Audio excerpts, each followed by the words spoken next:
In this section, we're going to talk about dimensional powders. Now, dimensional powders are one of my favourite techniques because it enables the crafter to have different textures and even metallic looks using papers, rubber stamps and punches. Now, we're going to start off with Print Magic. Now, to use Print Magic, you need three different things. You need to use clear embossing ink. Now, this one here is Versamark, but there's loads of different brands on the market. As long as it's clear, that will be fine. The other thing that you need is your Print Magic. Now, for Print Magic, you end up with different textures and also different colourways. And we're going to be using the crystal. And last but not least, for the technique for today, you need a piece of paper. Now, I've just printed off one of my design sheets off the CD, but you can use any type of paper, from wrapping paper to even an old sheet that you've had in your drawer for months. Now, to start off with, what you also will need to have is a heat tool. Now, your heat tool needs to be either single setting or double setting.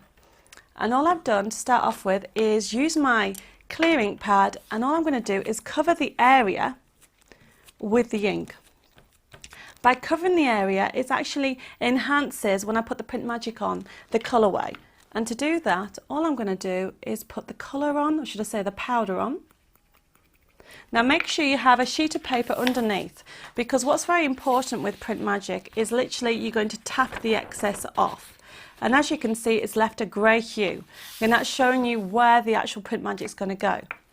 And the other thing you need to remember to do when you're using a heat tool, always heat from the back. By heating from the front, what will happen is you often will blow off all the powder. So what I'm going to do is literally pick up the paper and heat from the back. It will take a couple of seconds to start off with, but once it's actually gone, it will actually intensify the colour and give you different textures depending on which Print Magic that you actually use. And as you can see, all I'm doing is pushing the Print Magic along with the heat. And look at that. The Print Magic has intensified, it's given a lovely gloss, and this is how easy Print Magic is to use. Here's another example of how Print Magic can enhance your card and add texture with dimension.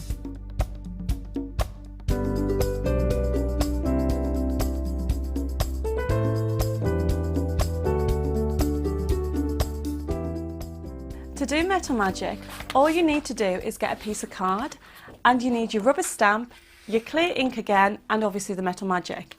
Now, Metal Magic is an ultra thick embossing powder which enables you to give texture to your projects, but also enables you to make metal embellishments which are acid free, which you can use for scrapbooking as well as your card projects.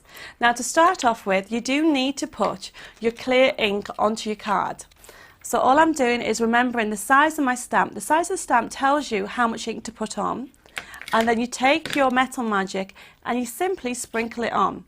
Now, what I always recommend is get a separate piece of sheet to actually put underneath to catch the Metal Magic, because like Print Magic, you need to make sure you tip the excess off. So let's put a bit more on there, tip it off again, and that's the first layer. Now, you will also need to use your heat tool again. And once again, I always heat from the back, which enables me to get all the heat that I need in the right areas. So I'm going to start at one side and slowly move across. It'll take a few seconds to start to melt, but once it's gone, you can actually see how it actually really brings metal to life. There we go. And all you need to do is move your piece of paper and also your heat tool to get the right areas melted.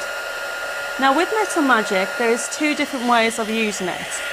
For today, we're going to use it with the rubber stamps, but you could use it with your punches, and simply all you would need to do is just punch out your shapes.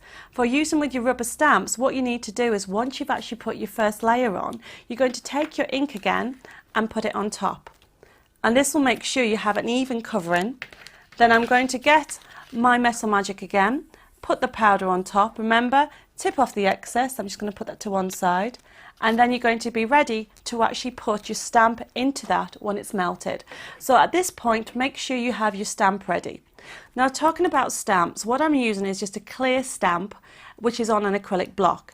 If you have a mounted stamp, they work the same. And all you need to remember is if it's a small stamp, always have another one in the corner to give you the balance, to enable you to stop the rocking effect. So I'm going to literally get my heat tool now and heat from the back. Now, once again, it will take a few seconds longer, but once it gets started, the second layer will actually melt pretty quickly. Now, Metal Magic is so much fun to use. You can put glitter in it, you can put fibres in it, or even beads. So have a go and have a play at the different techniques. But as you can see, on this occasion, it melts very smoothly. And then once it's done, all you need to do is get your stamp and press into the image, or I should say, press the image into the area. Lift up, and as you can see, look at that. It's actually melted correctly, and you can actually see you can actually make your own metal embellishments. And the other thing to remember is you can take any scissors, whether they're fancy edge or standard, and cut it out, and it'll look like a metal shape. And that's how easy Metal Magic is to use. Remember, try different techniques, and most of all, have a play, and you'll find that you'll have lots of fun. Here are some more examples of what you can create with Metal Magic,